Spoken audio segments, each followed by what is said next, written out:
Hi everyone, several days ago I uploaded my instructional AGGRO Andromeda video and it was met with a lot of success. I think a lot of you gave it likes, so thank you all, wonderful viewers. I really appreciate it, and more importantly, I really appreciate the feedback that all of you have given. Rest assured that I read through every single one of these, as long as it's not spam. I do actually take the time to read them and respond to you if I feel like there's anything worth responding to. So keep the comments coming. It really encourages me to continue pumping out content like this, and it guides me to a direction which satisfies as many of you as I can. So that's good for me, that's good for you as well. So with that said, I'll be continuing my instructional on aggressive Andromeda. This time I want to focus on a couple of key cards. In the previous video, I exalted the value of Deuce's Wild, and I'll continue to do so in this video. I'll show you how much click compression it can provide and the amount of value that you can generate with it when used to its fullest potential. I will also exhibit Freedom Through Equality, a card that I recently added, which makes perfect sense. This card really should be an aggressive deck, an aggressive Andromeda deck. It seems quite obvious. I'm not sure why I didn't put it in the first time round. Finally, I swapped out Maker's Eye, a single copy of it, for 2 copies of the Turning Wheel. I will evaluate the pros and cons of it in this video as well. So this time, you don't have to rack your brains that much. I'll be feeding you all the content. Sit back, relax, and enjoy.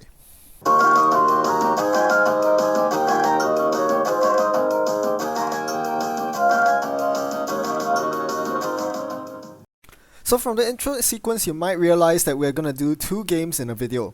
That's right, I don't think either of the games are particularly worth showing off, but I do want to showcase those cards that I mentioned earlier on, Deuce's Wild and the like. So this is why I'm using these games. I'll fast forward those sections which I feel were not relevant to said cards. Now, my opponent opens with a very odd opening. After a mulligan, he plays double sweeps week against Andy. He is rich, he's filthy rich, and that's not good as Andy. Because I need to escape the hard-hitting news threat.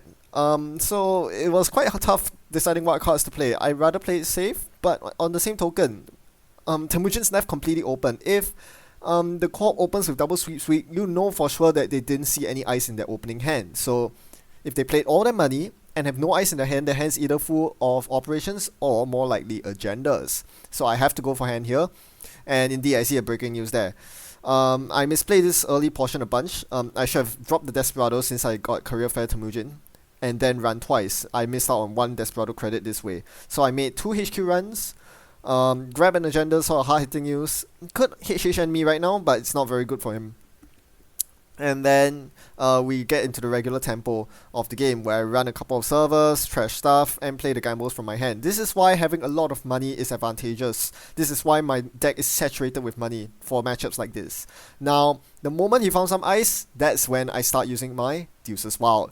I'm able to expose the HQ ice, seeing that it's a Lolo engine, and get a free run on R&D while we're going on, because I get the complimentary run. So why not run an open server, in this case R&D, get an access, get a credit from Desperado, and then draw 2 cards. So let's review what happened in that 1 click. In that 1 click, I ran R&D, I ran HQ. It was effectively running HQ. If I ran HQ normally, he would have rested the little engine. I would have known it was the engine. But this saves me the face check value. So if that was a snack, for example, or a turnpike, I wouldn't have to eat the face check punishment. Instead, I get to know there's a little engine. I can use the special order in my hand for a decoder. So that Deuce's Wild was equivalent to 2 central runs, 1 on HQ, sniffing around HQ, 1 on R&D, and then drawing 2 cards which are worth 1 click each. So I do 4 clicks of work in 1 click by playing Deuce's Wild. Have I convinced you that Deuce's Wild is amazing? I mean, I have to pay 2 credits for the Deuce's Wild, but in this deck where I'm right now, as I'm speaking, on 33 credits, do you really think I care about my money that much? With so much econ support, you can afford to play Deuce's Wild and not have to pick the 3 credit option. And in a faction where draw is scarce and and expose is so required, Deuce's Wild is just so good. Now here my opponent complacently leaves a Jackson on the table, thinking that I don't run Rumor Mill because I'm criminal. I proved them wrong. I killed the Jackson, I run Archives, and that was basically what won me the game. I found a build, I found a breaking news, so that completely holds my opponent. This is why I really like Rumor Mill in Criminal. It shows up one of their primary weaknesses, which is Marcus Batty, which performs program trashing if you lose a side game, and at the same time punishes complacent corpse. And you can even just pre-play it without needing to even see a Jackson on the table, because if your opponent is locked from Jackson cycling agendas, they'll all pile up in hand, and guess what? A timely legwork will sweep it all. Speaking of legworks, I haven't actually drawn one this game. If I had, you bet I will be legworking the hell out of my opponent, who has only seen 2 pieces of ice and not that many assets at all. You might have noticed I haven't really been trashing his assets because he had none to begin with. Now he has some. With friends in high places, he's able to get somewhere, but it's a bit too late. As I'm speeding through this video, you realize that I've amassed such a huge econ lead that he can't really get anywhere. It's also worth noting that my opponent turned off my Rumor Mill by scoring a breaking news of his own. This is the biggest mistake my opponent made this game. Not even the Jackson usage. That happens. But scoring the breaking news was a very bad idea. If you think of most CTM decks, the only card that's really affected by Rumor Mill is Jackson Howard, which is not the worst deal. By scoring the breaking news here, what my opponent's actually doing is telling me, hey, there are no breaking news left in circulation. You have 2 of them in your score area, I have 1 of them that I scored to get rid of a Rumor Mill. There are no breaking news left. And that basically lost my opponent the game, because what he really needs to do right now is to threaten breaking news into close accounts. That's the only way my opponent's going to get back into the game. Otherwise, I'll be on 20-something credits for the rest of the game. My opponent will never be able to land a hard-hitting news. How are they going to achieve the win condition of exchange of information, of psychographics? They are basically forced to score the last few 3-2s in the deck at this point, which is nearly impossible. So this is an important lesson to learn about playing to your outs. My opponent wasn't really playing to their outs. They were playing to the very, very unlikely out of scoring all 3-3-2s, which my opponent does right here. Good for them, they found a build. So what? If they had the breaking news in hand, if they didn't score it early on to kill my Rumor Mill, that breaking news on Sansan could have been a close account. I would lose all 17 credits. It could have been an all-seeing eye, which I also accessed from HQ. It could have wiped out my entire board of resources, but no, it's just a build. So yeah, that was definitely something that my opponent didn't do very well, and now I'm left with a decision. Knowing that there's no AGGRO in my opponent's hand, because if they had it, they would have scored it, I figured that my opponent's hand is probably empty of agendas, maybe a couple of global foods at most, foods that they cannot score. So I'm going for the high risk play here. I'm going to poke HQ, not to see an agenda. I don't think there are agendas in hand, but I'm poking here to get a turning wheel counter. I also have freedom to equality out, so if I hit a food, a build, or an AGGRO, I win the game. Basically any agenda, because all the 1-pointers are out already. So any agenda at this point wins me the game. There are 10 agendas, so 5 remaining in circulation. I don't see an agenda, but I do get a turning wheel counter, bringing me up to an even number. 4 counters means that I can access 3 cards from R&D. It's basically like a Maker's Eye. So that's my whole intention with this HQ run, to access and then get the turning wheel counter I need to hammer R&D with a very high chance of winning outright. If I get 2 points from an agenda and 1 point from freedom, I bring myself up from 4 to 7 points that wins me the game. And I'm going to access 3 cards here, and as you will see soon, I do hit the winning agenda. So that was high risk play, because if I did not hit the winning agenda, which there was a chance of, my opponent could score an agenda of their own and take ownership of the game. However, in this scenario, that wasn't going to happen, because even if I didn't steal the food, I had R&D locked, my opponent had no agendas in hand that they could easily score anyway. They were never going to wipe away my freedom through equality, which would give me more time in subsequent turns to hammer R&D for the win anyway. So that was just my opponent putting themselves in a very rough spot, and this shows the power of aggressive criminal. The fact that I was able to snipe a breaking news that early on by running HQ was a big deal. Now we move on into a HB game. This is against Friend Codes. By now you probably have noticed a recurring theme, particularly with this deck. I am choosing deliberately to focus particularly on the early game, because this is where the prime time of your deck. This is when you need to set up quickly, get your economy rolling, and access as many agendas as you can before the co-op closes you out. This is supposed to be a very bad matchup again for Andromeda because of the next dice, which you cannot destroy. However, as you'll see, I'll be capitalizing on my opponent's missteps to do a lot of work. Now, my opponent ices up HQ, and it's very tempting to play Deuce's Wild to expose the HQ ice here, and yes, usually I would do that. However, I'm now prioritizing setting up for my next turn, which entails getting a good Temujin going. This is something I want to do next turn, not this turn, because I want to set up the Earthrise Hotel for turn 1. Get the draw going, and then we think about economy. So our next turn is most likely going to be Data Sucker, Temujin on R&D, run R&D, and then Dirty Laundry R&D. I kept my opponent honest by running server 1. That was an EVE campaign, so that's fine. They're gonna misclick in a while, so the EVE campaign is gonna hop to server 3, but don't mind that. Anyway, the important thing here is I have to collect Data Sucker tokens and Temujin money against HB while I still can, because it is very easy for them to lock you out of centrals once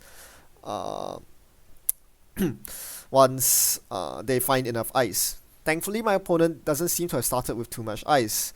They're just trying to get the campaign set up, so there's something behind server 2, and there's an EVE campaign server 3, which they're not rezzing very smartly. If they res the EVE campaign there, I would ditch my Temujin plans and go for the EVE instead. So instead, I'm just going to run R&D and get Sucker tokens. I would like to get Turning Wheel counters here. That would be a very good thing to have. If you have Temujin and Turning Wheel all directed at R&D, you can make 3 R&D runs, see the same card 3 times, but gain value from Turning Wheel. That's the best case scenario. I don't get that, but Sucker counters are a good consolation prize. So here we go. We see a Global Food. That's a good start. Let's go again. And this time we are not so lucky. What do we see? An HG 1.0. So no worries. 5 credits per run for a total of 14 credits at the end of my turn.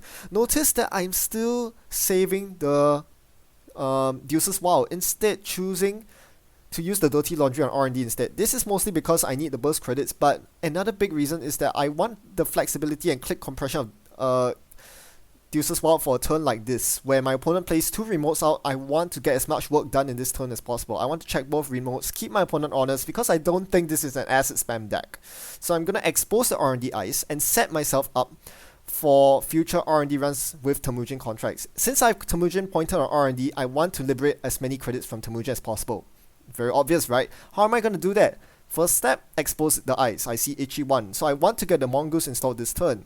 After playing the gamble to get enough money, I check the other remote, and hey presto, someone's being sneaky, an ABT on the table, I'll take that. And then with my last click, install the Mongoose. So in the span of 4 clicks, I managed to set myself up to break through R&D next turn and keep both his naked remotes on us. That is what Deuce's Wild allows you to do.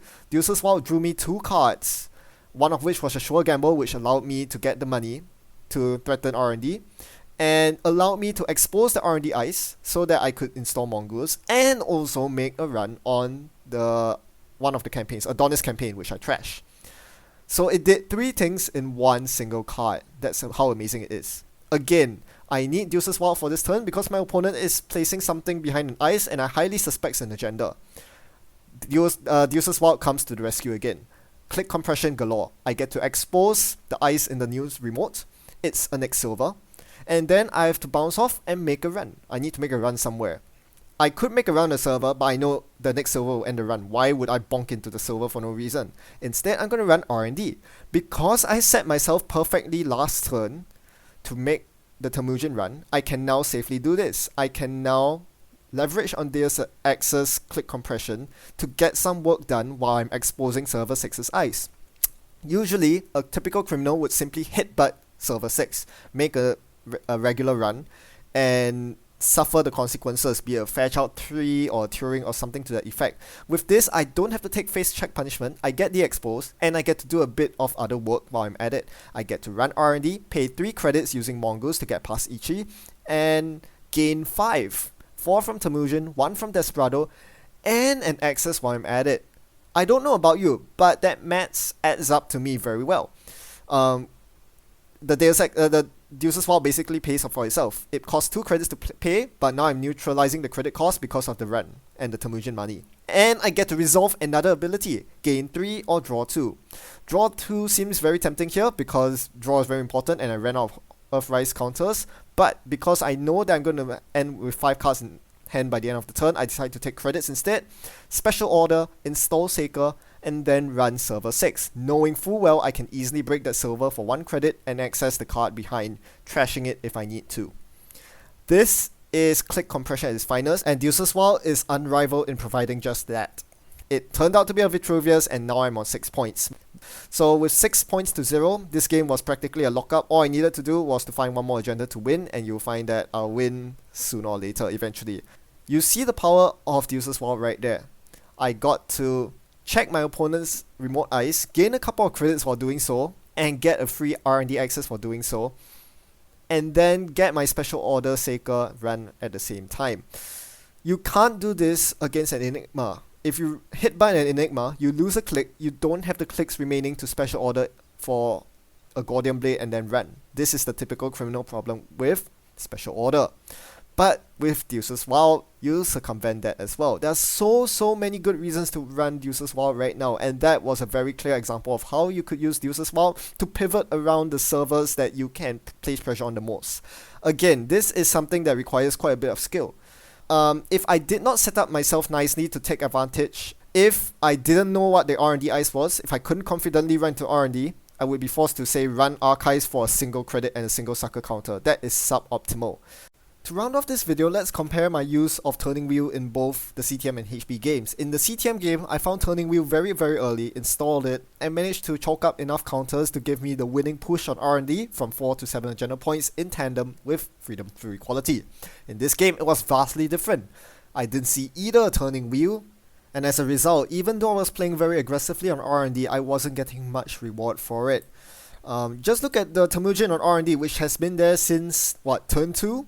It has 4 credits left on it, so you can probably guess the number of runs I've made on R&D the entire game.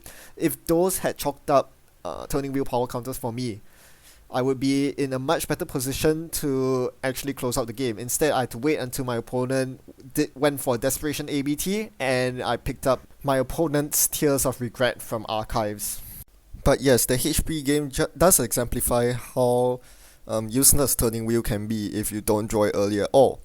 Even in the CTM game, it was only worth +2 accesses, which is exact same as a Maker's Eye.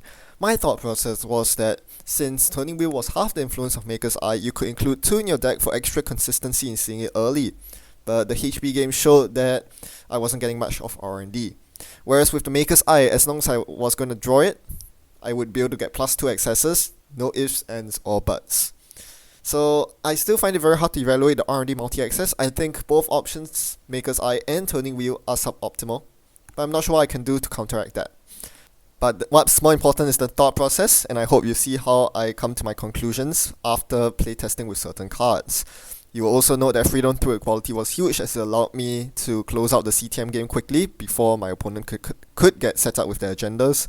And Deuce's Wild never fails to impress me, as it allows me to speed up way ahead in terms of tempo over my opponent and make lots of very interesting pivoting plays that I wouldn't be able to do otherwise, thanks to the click compression provided by Deuce's Wild.